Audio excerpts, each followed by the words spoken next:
Hello दोस्तों, जैसा कि आप यहाँ पर देख रहे हो कि यहाँ पर हमें 4 कथन दिए हुए हैं और हमें इन कथनों को चेक करना है कि इसमें से कौन सा कथन सत्य है और कौन सा कथन असत्य है, और यदि वो सत्य है तो क्यों है और वो कथन असत्य है तो क्यों है।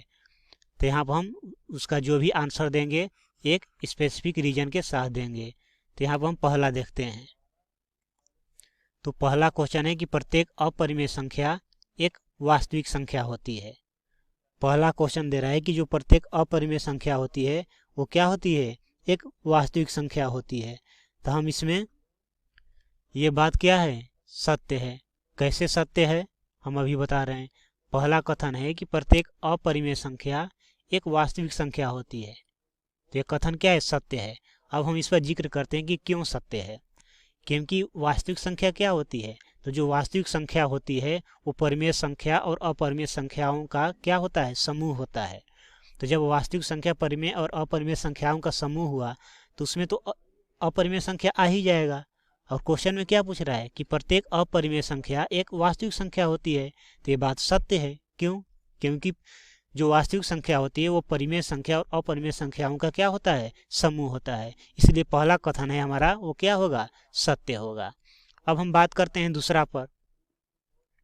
तो दूसरे क्वेश्चन में है कि संख्या रेखा का प्रत्येक बिंदु √m के रूप का होता है जहां m प्राकृत संख्या है। तो ये बात सही नहीं है, क्योंकि अंडर के अंदर 1 भी लिख सकते हैं, फिर अंडर यहाँ पे m की जगह 2 भी लिख सकते हैं, यहाँ पर 3 भी लिख सकते हैं।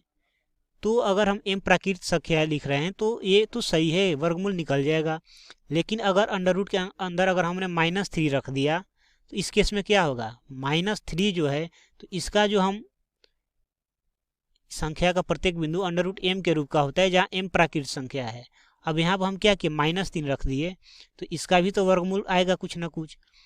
लेकिन क्या यहाँ पर जो -3 है हमारा वो हमारा प्राकृत संख्या है? नहीं है। क्यों? क्योंकि प्राकृत संख्या क्या होता है, 1 से स्टार्ट होता है और उधर इन्फिनाइट तक क्या होता है, चला जाता है। तो इसमें केवल पॉजिटिव संख्या ही आते हैं, 1 2 3 4 आगे भी संख्याएं चली जाएंगी। तो सारा संख्या हमारा क्या, प्राकृत संख्या है। लेकिन यहाँ पर -3 तो हमारा प्राकृत संख्या नहीं होगा। तो यहाँ पर जो क्वेश्चन में बोला था कि संख्या रेखा का प्रत्येक बिंदु √m के रूप का होता है जहाँ पर m जो होता है वो प्राकृत संख्या होता है, जो कि सही नहीं है। क्यों? क्योंकि m जो है अप्राकृत संख्या भी हो सकता है, निगेटिव संख्या भी हो सकता है। तो इसलिए ये क्या होगा, हमारा असत्य होगा। अब हम इसमें बात करते हैं तीसरे कथन का। तो इसमें जो तीसरा कथन है वो है कि प्रत्येक वास्तविक संख्या एक अपरिमेय संख्या होती है। प्रत्येक वास्तविक संख्या एक अपरिमेय संख्या होती है। तो ये क्या होगा, हमारा असत्य होगा। अब क्यों होगा, तो अभी हमने जिक्र किया है कि जो वास्तविक संख्या होता है उसमें क्या होता है, परिमेय संख्या भी होता है और अपरिमेय संख्या भी होता है। और ये दोनों का जो समूह होता है उसको हम क्या बोलते हैं, उसके समूह को हम बोलते हैं वास्तविक संख्या। तो क्वेश्चन में हमसे क्या पूछ रहा है कि प्रत्येक वास्तविक संख्या एक अपरिमेय संख्या होती है। कोई जरूरी नहीं है, वो परिमेय संख्या भी हो सकती है। क्योंकि जो वास्तविक संख्या होती है परिमेय संख्या और अपरिमेय संख्या का समूह होता है, एक ग्रुप होता है। तो इसमें वास्तविक संख्या जो परिमेय संख्या भी हो सकती है और अपरिमेय संख्या भी हो सकती है। लेकिन क्वेश्चन में बोला है कि प्रत्येक वास्तविक संख्या एक अपरिमेय संख्या ही होती है। तो ये कथन क्या होगा, हमारा असत्य होगा।